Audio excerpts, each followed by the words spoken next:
वेद की श्रुतियां कहती हैं, असतो मां सद्गमय तमसो मां ज्योतिर्गमय मृत्योर्मां अमृतम गमय। कि हम असत से सत्य की ओर चलें, अंधकार से प्रकाश की ओर चलें, मृत्यु से अमृतत्व की ओर चलें। कोई भी पद्धति हो, कोई भी सिद्धांत हो, उसका अंतिम लक्ष्य यही है कि जीव किसी प्रकार आवागमन के द्वंद्व से मुक्त हो जाए। ये रोज का जन्मना मरना ये समाप्त हो जाए, ये भटकना समाप्त हो जाए। तो श्रुति कहती है मृत्योर्मा अमृतम गमय, मृत्यु से अमृतत्व की ओर, स्थूल से सूक्ष्म की ओर ये यात्रा है, अनित्य से नित्य की ओर। श्री नागरीदास जी की वाणी का आश्रय लेकर 2 दिन से हम इसी बिंदु पर विशेष रूप से चर्चा कर रहे हैं कि देह को भजन में लगाना है, अवश्य लगाना है, क्योंकि देह के भजन में लगाए बिना कार्य सिद्ध नहीं होगा, पर वहीं पर रुक नहीं जाना है। आगे भी हमने चर्चा की अंतःकरण चतुष्टय की, तन से मन, मन से बुद्धि, बुद्धि से चित्त और चित्त से सूक्ष्म अहम। सूक्ष्म अहंकार का अर्थ अभिमान नहीं है, सूक्ष्म अहम अर्थात जो मेरा मैं है, जो जीव का अस्तित्व है, जो मैं हूं, अभी संसार का हूं, फिर गुरु की कृपा होगी, फिर मैं तो रहूंगा, पर फिर मैं किसका हूं? अहम तवास्मि, मैं प्रभु आपका हूं। तो तन से मन, मन से बुद्धि, बुद्धि से चित्त और चित्त से चेतना। चित्त अर्थात जो बिल्कुल चेतना से सीधे सीधे जुड़ा है, तन से मन जुड़ा है, फिर आगे बुद्धि है, बुद्धि से आगे चित्त है, चित्त से आगे चेतना है, आत्मा है, अपना सूक्ष्म अहम है। देखो, जो भजन के मार्ग पर चला है, जिसने भजन किया है, मैं बड़े सरल से शब्दों में कहूं, जिसने भजन किया है वही जानता है भाई इस मार्ग में कब कब रुकावट आती है, कैसी कैसी रुकावट आती है, कैसी बाधा है भजन के मार्ग की, किस प्रकार के विक्षेप उपस्थित होते हैं। ये कोई पोथी ग्रंथ पढ़ के जान लेने वाली बात नहीं है। जिसने किया है भजन वही जानता है भजन के मार्ग का अनुभव क्या है। इसलिए पूर्व भी मैंने आपको शायद निवेदन किया था कि गीता, भागवत आदि का भी अध्ययन किया, उससे भी बहुत कुछ जानने को, समझने को मिला, पर जो काम आया ना वो तो संतों का अनुभव काम आया। वो जो बिगड़ी बात बनती प्रतीत होती है वो तो संत की बात से बनती प्रतीत होती है। इसलिए आध्यात्म के देश में जो सबसे अमूल्य है वो संतों का अनुभव है, नहीं तो उसके बिना कोई ठिकाने नहीं पहुंचता। इसीलिए कबीर ने कहा कि संत ना होते जगत में तो जल मरता संसार। संत का अनुभव ही वो मणिदीप है, वही उसी के प्रकाश में कोई चलता है उस ओर और चल भी पाता है और फिर पहुंच भी पाता है। जैसे कल विराम के समय में किसी ने ये प्रश्न किया था ना, आज आपने फिर कहा कि पहले आपने कहा कि बहुत अध्ययन, चिंतन, माला, श्रवण सब करते हैं, लेकिन मन बुद्धि जो है वो निष्कामता की ओर आगे नहीं बढ़ रहा है। तो मैंने आपसे पूछा कि भाई ये सब किसी गुरु के मार्गदर्शन में करते हो या अपनी इच्छा से करते हो?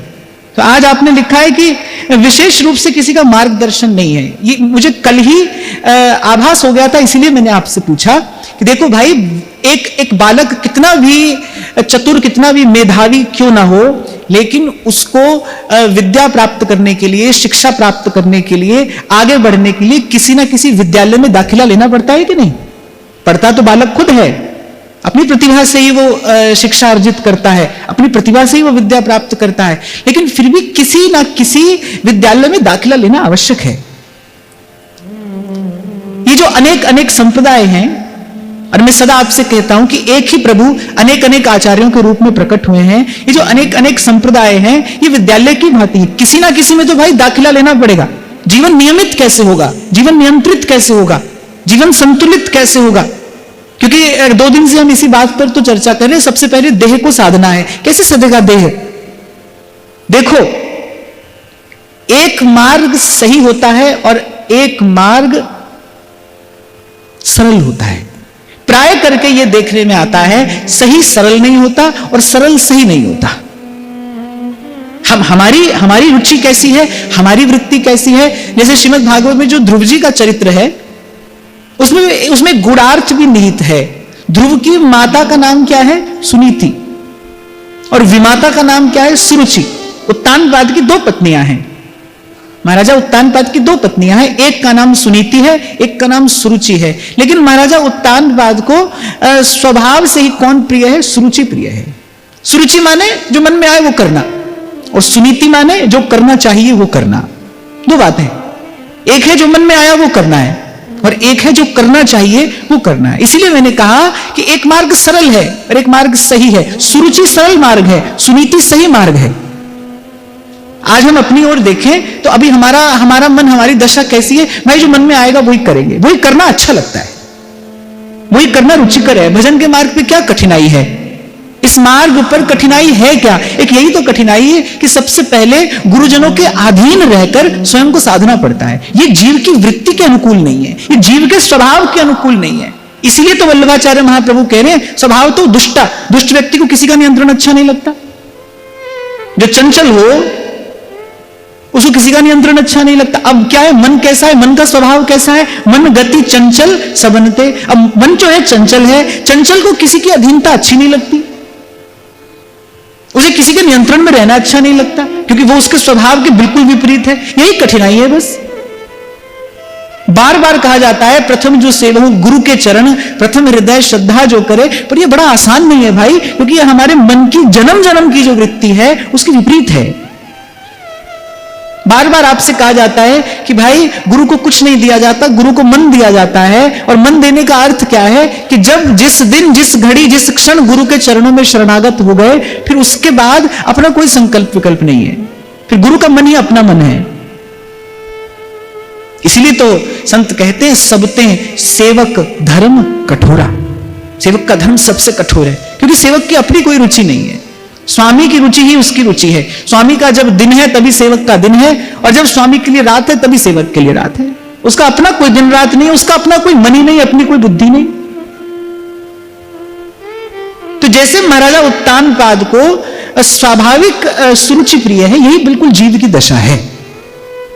तो कोई कितना भी योग्य क्यों ना हो भाई, पर किसी ना किसी गुरु के मार्गदर्शन में, किसी ना किसी गुरु के अधीन होकर ही ये जीवन सदता है। ये तो भाई 1000 बातों की एक बात है। सबसे पहली बात है, सबसे पहली बात, प्रथम जो सेवहु गुरु के चरण। आप अच्छा हुआ आपने ये प्रश्न पूछा, इससे प्रमाण मिलता है। कोई कुछ भी करता रहे, कितना भी बड़ा साधन करता रहे, पर जब तक जीवन में गुरु चरणों की अधीनता नहीं है, जब तक जीवन में गुरु के सिद्धांत का आश्रय नहीं है, जब तक जीवन में आचार्य का कोई सिद्धांत नहीं है, तब तक उन्नति नहीं होती। क्षमा करना, मैंने बहुत अच्छे साधन करने वाले लोगों को देखा है, वो बड़ी निष्ठा से साधन करते हैं, लेकिन कहीं पहुंचते नहीं। क्या कारण है? कि जीवन में गुरु की शरणागति नहीं है। कई बार हमने चर्चा की कि गोस्वामी जी कहते गुरु बिन भव निधि तरहि न कोई, जो बिरंची शंकर सम होई। बड़े से बड़ा कार्य मनुष्य अपनी प्रतिभा से कर सकता है, करता ही आया है, कर रहा है। बड़े से बड़ा कार्य कर रहा है, चांद तक पहुंच गया, सारा खगोल भूगोल उसने अपने हस्तगत कर लिया, सब कुछ तो कर लिया। पर अगर कुछ नहीं कर सकता तो भवनिधि तरहि न कोई, संसार से पार नहीं जा सकता। 2 दिन पहले हम जिस बात पर चर्चा कर रहे थे ना, कि न सुख न दुख, एक स्थिति ऐसी भी है जो सुख दुख दोनों से परे है, जो सुख दुख से पार है, जिसके लिए कबीर कहता है हम ना मरे मरी है संसार। क्यों इतना गुण गाया है संतों ने गुरु का? क्यों इतनी गुरु की महिमा गाई? गुरु ने सुख दिया है ना, गुरु ने दुख से छुड़ाया है ना, उसने सुख दुख दोनों से पार किया। शुभ अशुभ दुर्ग विध्वंसी बल, तब जयति जयति जग उच्चरे। और छोटी सी बात है पर बड़ी महत्वपूर्ण है, काम की है, बार बार विचार करना चाहिए कि केवल दुख से नहीं छूटना भाई। हम केवल दुख से नहीं बंधे हैं, सुख से भी बंधे हैं। ये बात मन बुद्धि सहसा स्वीकार नहीं करते कि हम सुख से भी बंधे। यही तो गुरु की महिमा है। इसीलिए तो कबीर जी कहते हैं, शीश दिए जो गुरु मिले तो भी सस्ता जान, तो भी कोई महंगी बात नहीं है। जीवन न्यौछावर करके भी यदि ये मिलता हो तो कोई महंगी बात नहीं है, बड़ा सस्ता सौदा है ये। गुरु ले जाएगा वहां जहां श्याम बने हैं राधिका और राधा हो रही श्याम, जहां के लिए भगवान कह रहे यद गत्वा न निवर्तन्ते तद धाम परमम मम। तो तन से आरंभ करना है, तन से पहुंचना है कहां? मन की ओर। सबसे पहले यही बात श्री नागरीदास जी कह रहे हैं, गाड़े गाड़े पाइधर देह दशा करे हाथ। सबसे पहले इन इंद्रियों पर नियंत्रण। और मुझे तो लगता है भाई, ऐसे मैं कहता रहूं आप सुनते रहे। मैं कल भी कह रहा था, सुनना सरल है, कहना उससे भी अधिक सरल है। आप और मैं कहते सुनते रहे, पर जब तक गुरु द्वारा प्रदत्त कोई एक मार्ग नहीं होता ना, जब तक गुरु का संकल्प नहीं होता, तब तक उन्नति नहीं होती, तब तक भजन भाव में उन्नति नहीं होती। छोटा सा ये जीवन का अनुभव संतों की कृपा से हुआ, तभी मैंने आपको सदा निवेदन किया, भाई शिष्य अपने बल पर नहीं, गुरु के संकल्प से सफल होता है। गुरु का संकल्प है, इसको मैंने अपने जीवन में बड़ी बड़ी निकटता से अनुभव किया है, इसलिए मैं बहुत बल देता हूं इस बात पर। अच्छा है, आपका साधन अच्छा है, बहुत अच्छा है। हालांकि मुझे तो लगता है हमारा साधन भी गुरु की कृपा ही है। जो आप और मैं कर रहे हैं वो गुरु की कृपा ही है, उसकी वस्तु उसी को समर्पित है, उसी को निवेदित है। पर फिर भी भाई जो सफल होता है वो गुरु के संकल्प से सफल होता है। कम से कम भक्ति के मार्ग पर तो ये अटल नियम है, मुख्यतस्तु महत् कृपयैव, मुख्यतस्तु महत् कृपयैव। देवदास जी कह रहे हैं मूल तो कृपा रसिक भक्तन की, उनकी कृपा हुए तो ये रस उर्मे आवे, उनकी कृपा हुए। भीतर का बड़े से बड़ा द्वंद्व, पहाड़ जैसा संशय, बहुत बड़ा द्वंद्व और पहाड़ जैसा विशाल संशय, जिसने मन के सारे आनंद को हर लिया है, आत्मबोध का हरण कर लिया है, गुरु की एक बात से समाप्त हो जाता है। एक बात से। बड़े व्याकुल थे जब हरिराम व्यास जी वृंदावन आए, बड़े व्याकुल थे, और व्याकुलता अपने स्थान पर बिल्कुल ठीक थी। महादेव ने कृपा करके जगा दिया, बोले क्या कर रहे हो, ये जीवन अब तक ऐसे ही गंवा दिया, ये झूठ सच करते करते जीवन गंवा दिया। अरे सत्य की बात करते रहे, बताते रहे सबको कि वो सत्य कितना मूल्यवान है, वो अमूल्य है, उसी को प्राप्त करने के लिए जीवन मिला है। बोलिए बात कहते तो रहे, पर उसको प्राप्त करने के लिए कुछ किया भी कि नहीं किया।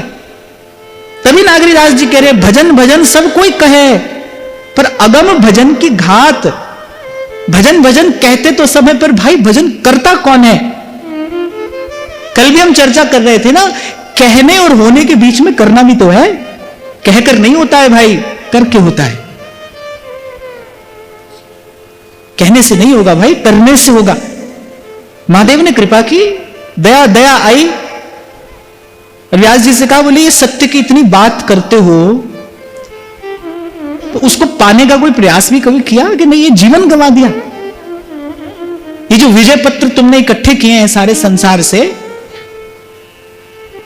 तो हाथी घोड़ा चढ़ मेरे भैया भव सागर नहीं तरिए। ये तो सब यहीं का ही है, यहीं मिला है और यहीं रहेगा।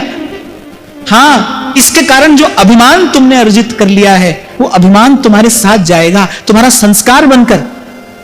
ये अभिमान, ये अर्जित अभिमान तुम्हारे साथ जाएगा, तुम्हारा संस्कार बनकर, और जन्म जन्म तुम्हारे क्लेश का कारण बनेगा। अब जब व्यास जी को चेत हुआ, व्यास जी को जब बोध हुआ, व्यास जी जैसे जागे किसी मोह निद्रा से, अरे इन्हें अब तक क्या कर रहा था, सारा जीवन मैंने ऐसे ही गंवा दिया, लड़ने झगड़ने में, खींचातानी करने में, केवल अपने इस देह के अभिमान का पोषण करने में। तब उनको छटपटाहट हुई, तब तो उनको ना दिन में चैन है, ना रात को नींद है। भाई अब तो गुरु मिले जिसके चरणों में माथा रख के निर्भर हो जाएं। एक क्षण में, एक क्षण का भी समय नहीं लगा, एक क्षण में मानो महाप्रभु जी ने बस कृपा भरी दृष्टि से देखा, कुछ कहा, और महामोहोत्तम पुंज जासु वचन रवि करही निकर। शब्द बाण उर अंतर लागे, निशाने पर लगा तीर। व्यास जी की वो जो ग्रंथि थी, वो ग्रंथि खुल गई।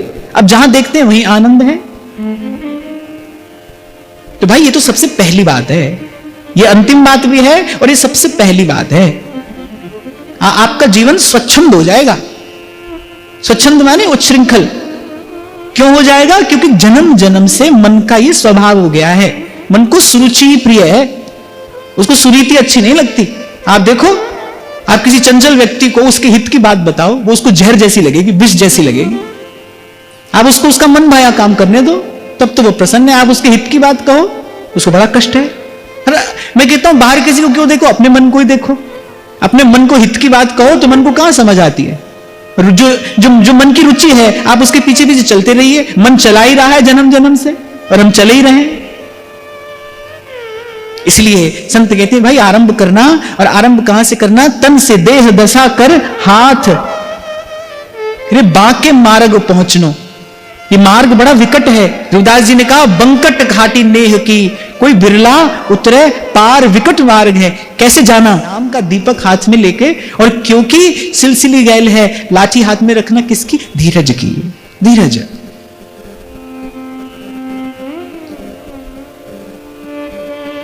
तो सबसे पहले नियमित जीवन, और फिर नियंत्रित जीवन, संतुलित जीवन। देह दशा कर हाथ। मैं बड़ी क्षमा याचना पूर्वक की बात कहता हूं, बहुत लोग ऐसे कभी कभी भावावेश में अनदेखी कर देते हैं, शरीर की अनदेखी कर देते हैं भावावेश में।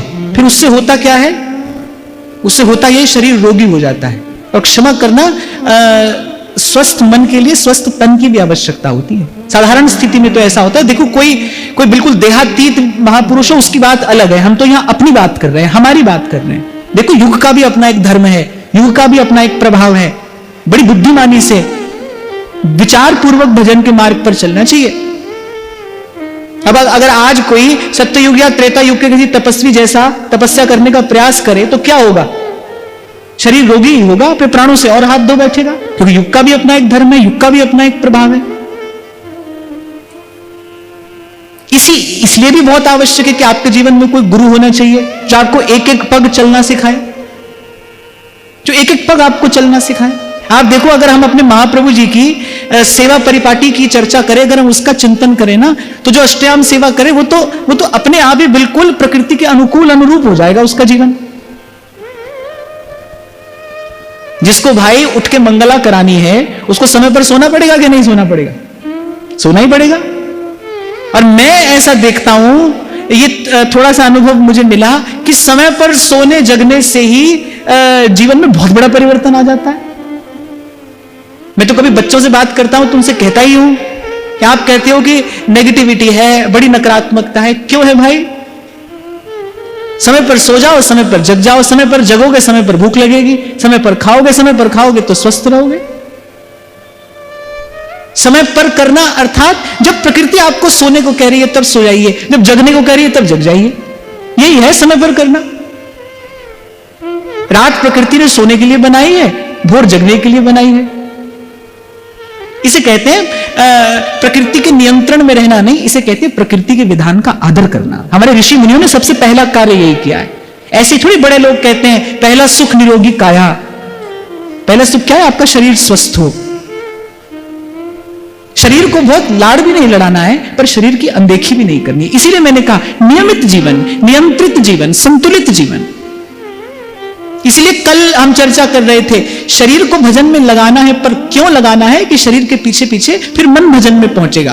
फिर जब शरीर और मन भजन में होंगे, फिर बुद्धि अनुकूल होगी। अभी तो क्या है ना, बुद्धि अनेक अनेक प्रकार के संशय उपस्थित करती है। दीर्घ काल तक ऐसी भक्ति करे बहुकाल, दीर्घ काल तक जब तन और मन भजन में होते हैं, फिर बुद्धि संशय मुक्त होती है। फिर बुद्धि के सारे संशय समाप्त हो जाते हैं। फिर जब मन बुद्धि एक साथ हो जाते हैं, जब मन और बुद्धि एकाग्र हो जाते हैं, फिर क्या होता है? फिर चित्त के विक्षेप नष्ट हो जाते हैं, जिसको हम शांति कहते हैं ना। तब जाकर उसका अनुभव होता है। शांति अर्थात जहां पर कोई कोलाहल ना हो, शोर ना हो, उसी स्थान को तो शांत कहेंगे ना, जहां शोर ना हो। और भीतर शोर किसका है? संकल्पों विकल्पों का शोर है भीतर। आप नहीं भी चाहते तो भी देखो मन कैसे कैसे संकल्प करता है, ये मिल जाए वो मिल जाए, ये मिल जाता वो मिल जाता, ये करूंगा वो करूंगा। मन करता ही तो रहता है। ये सब संकल्पों विकल्पों का शोर ही तो है। यही तो चीज टिक कर बैठने नहीं देता, शांति का कभी अनुभव ही नहीं करने देता। मैं तो देखता हूं लोग छुट्टियां मनाने जाते हैं, पहाड़ों में जा रहे हैं, कहां से कुछ समय शांत रहेंगे, जाते हैं तो फिर भी थोड़े अच्छे लगते हैं, आते तो बिल्कुल थके पीटे से लौट कर आते हैं। मैंने तो भाई थोड़ा सा अपने जीवन में ये देखा, अनुभव किया, भाई शांति कभी मिलती है ना तो भीतर ही मिलती है। बाहर से कहीं आ जाकर शांति नहीं मिलती। और शांति कब है? जब मन के संकल्प विकल्प मौन हो जाएं, बुद्धि अनुकूल हो जाए। इसीलिए ये एक प्रक्रिया है। भगवान कह रहे ना, महाजनो ये न गतः स पंथा, ये एक प्रक्रिया है जिस पर महापुरुष चलकर गए। ये वो मार्ग है। दीर्घ काल तक पहले तन और मन भजन भावमय होंगे, फिर बुद्धि अनुकूल होगी, संशय मुक्त हो जाएगी। बुद्धि अनुकूल होना अर्थात संशय मुक्त हो जाना। फिर जब कोई प्रश्न नहीं रहा, अब कुछ पूछना नहीं है, अब कुछ जानना नहीं है। कल ही जिसने मुझसे प्रश्न पूछा उसके साथ एक और प्रश्न भी था, तो उसमें ये लिखा था कि बहुत स्थानों पर तो ऐसी सुविधा है कि प्रश्न पूछते हैं, वहां उत्तर मिलते हैं। आप तो ऐसी सुविधा भी नहीं देते, आप मिलते भी नहीं और ऐसी कोई सुविधा भी नहीं है। मैं तो भाई आप लोगों की बात पर विश्वास किए बैठा हूं। आप लोगों से ही मैं सुनता हूं कि बिना ही पूछे सब बात का उत्तर मिल जाता है, पूछना पड़ता ही नहीं है, प्रश्न कोई रहता ही नहीं। सत्संग की कृपा ऐसी है, मेरा भी प्रश्न नहीं रहता, आपका भी प्रश्न नहीं रहता। बिना ही पूछे सत्संग सब प्रश्नों का उत्तर दे देता है। सत्संग तो ऐसे प्रश्नों का उत्तर भी दे देता है जो भविष्य में उत्पन्न होने वाले हैं, उसका उत्तर भी आज ही मिल जाता है। सत्संग है किस लिए? समाधान के लिए ही तो है, और सत्संग वास्तविक समाधान है।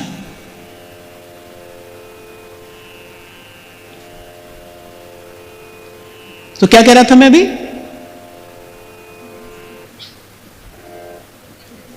बुद्धि प्रश्न मुक्त हो जाए, बुद्धि में अब कोई संशय नहीं है, अब कुछ पूछना नहीं है, कुछ जानना नहीं है, ये सीधा हमारा मार्ग है और सूधो चले आपने धर्म पर। मैं आपको निवेदन करूं भाई, बड़ी देर के बाद ये स्थिति आती है, बड़ी देर के बाद, कि बुद्धि में कोई प्रश्न ही ना रहे, न तन से संबंधित प्रश्न रहे, न मन से संबंधित प्रश्न रहे। जब भीतर बाहर समाधान हो जाए और शांति की तलाश में निकलना नहीं पड़ता भाई, शांति का निर्माण किया जाता है। अपने जीवन में शांति खोजने के लिए यहां वहां भटका नहीं जाता, शांति का निर्माण किया जाता है। इस प्रकार निर्माण होता है जीवन में उस शांत स्थिति का। और भक्ति मार्ग के आचार्यों ने जो सबसे पहला रस बताया है ना, वो शांत रस ही है। यद्यपि कुछ आचार्यों ने शांत रस को रस नहीं माना है, पर शांत रस रस है भाई, शांति में रस है। शांति में सुखानुभूति होती है कि नहीं? शांति में एक विलक्षण आनंद है कि नहीं? अरे संसार में भी किसी शांत स्थान में जाकर बैठ जाओ तो भी एक सात्विक हृदय बड़े आनंद का अनुभव करता है। तो सबसे पहला रस जो है वो शांत रस ही है।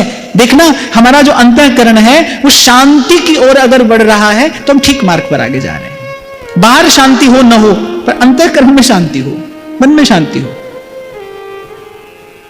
स्वामी श्री अखंडानंद जी महाराज एक बार बता रहे थे अपने प्रवचन में, बोले जब हम पहली बार बंबई गए, बिल्कुल पहली बार जब बंबई गए तो हमने देखा सड़क पर अनेकों गाड़ियां यहां से वहां से यहां दौड़ रही हैं। बोले हमने ऐसा दृश्य कभी देखा ही नहीं था।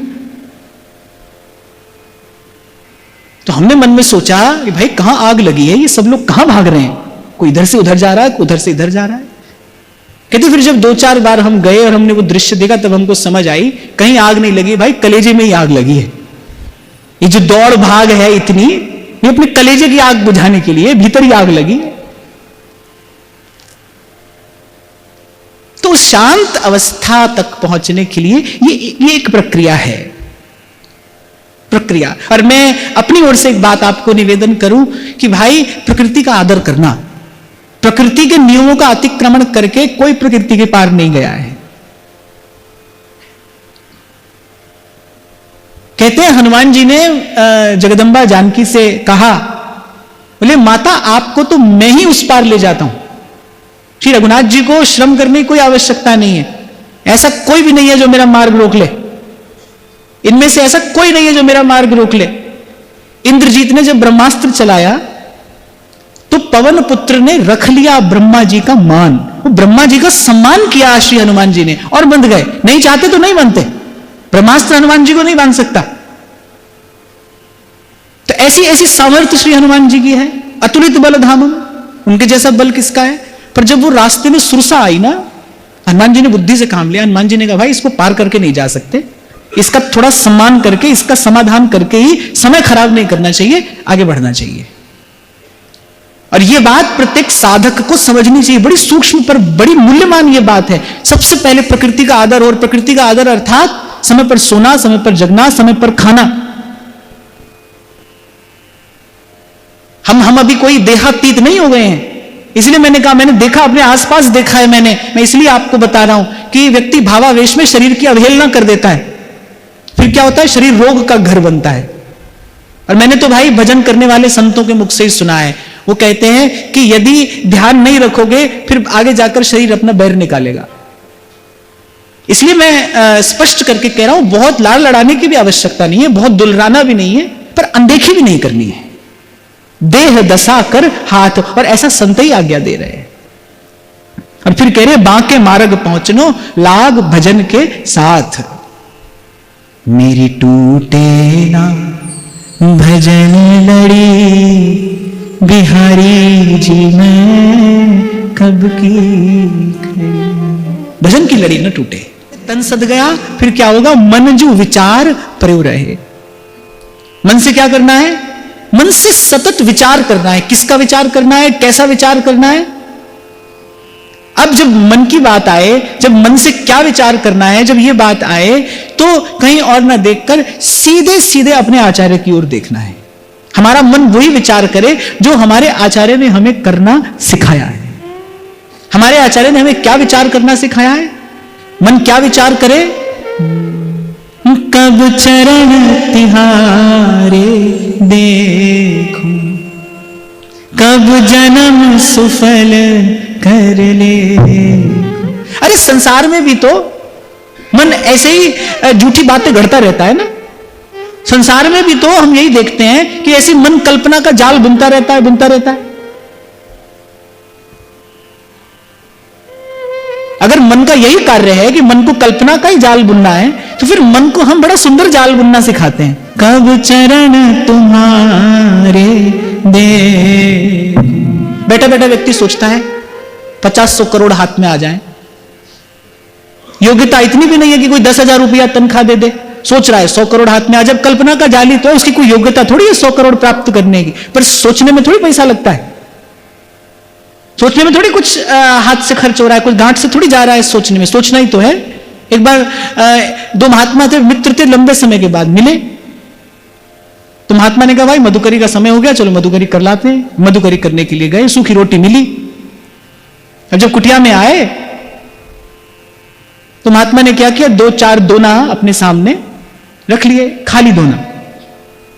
अब वो रोटी का एक कौर तोड़े, एक दोना में यूं करें और ऐसा करें। अब दूसरे महात्मा ने कहा क्या कर रहे हैं। बोले रोटी सूखी हम मांग लाते हैं और बाकी साग सब्जी तो बोले ऐसी भावना से ही पा लेते हैं। तो उस महात्मा ने कहा भाई भावना ही करनी है तो फिर ऐसी ऐसी तीखी तरकारी की भावना क्यों कर रहे हो। भाई भावना करनी है तो मलाई पुआ की भावना कर लो, तुम भावना ही कर रहे हो, तो भावना में भी कष्ट उठाने की आवश्यकता क्या है। तो भाई मान लो मन कल्पना का जाल ही बुनता है, यही मन का स्वभाव है। ये मिल जाता वो मिल जाता, यही करता है मन। तो चलो फिर मन को ये करना सिखाते हैं। हाँ, हमें क्या विचार करना है, जो विचार हमें हमारे आचार्य ने दिया है। महाप्रभु सुधा निधि में अनेक अनेक विचार देते हैं। करम ते पत्राली किमपि कुचयो कर्तुचितम। एक विचार दिया है महाप्रभु जी ने, एक विचार ही तो दिया आचार्य ने ये कहकर, आशास्य दास्यम वृषभानुजाया स्थिरे समध्यास्य च भानुजाया कदानु वृंदावन कुंज वीथि श्वहं नुरागे यतिथिर् भवेयम्। तो मन से क्या विचार करना है, मन से प्रियालाल के रूप का विचार करना है, सेवा का विचार करना है। मन से सदा सेवा का विचार करें। यह मत देखिए हमारे पास योग्यता है कि नहीं, हम करने योग्य हैं कि नहीं। ध्यान देना भाई, कहीं ना कहीं जाकर मन कुछ ना कुछ तो करेगा। आप उसको भजन में नहीं लगाओगे तो मन उधम करेगा, उत्पात करेगा। संतों ने अनेक अनेक युक्तियों से क्या किया है, बस मन को व्यस्त रखा है। गिरिराज जी महाराज, श्री पंडित दया प्रसाद जी महाराज, उनका जीवन संत बताते हैं, एक क्षण के लिए भी वो सत्संग से खाली नहीं रहते थे। कभी रामायण सुन रहे हैं, कभी भागवत सुन रहे हैं, कभी लीला का दर्शन कर रहे हैं, कभी ठाकुर जी का दर्शन कर रहे हैं, कभी नाम जप कर रहे हैं। यानी किसी भी प्रकार से इस मन को भगवत विचार में, भगवत भाव में लगाए रखना है, उलझाए रखना है। आप छोड़ोगे तो मन जाएगा, कहां जाएगा? जहां जन्म जन्म का अभ्यास है उसका, जहां जाना उसका जन्म जन्म का अभ्यास है, वो वहीं जाएगा। हम जीवन में भी देखें, जिस बात का अभ्यास हो जाए फिर उस ओर जाने के लिए हमें प्रयास नहीं करना पड़ता, सहज ही मन चित्त सब चला जाता है उस ओर।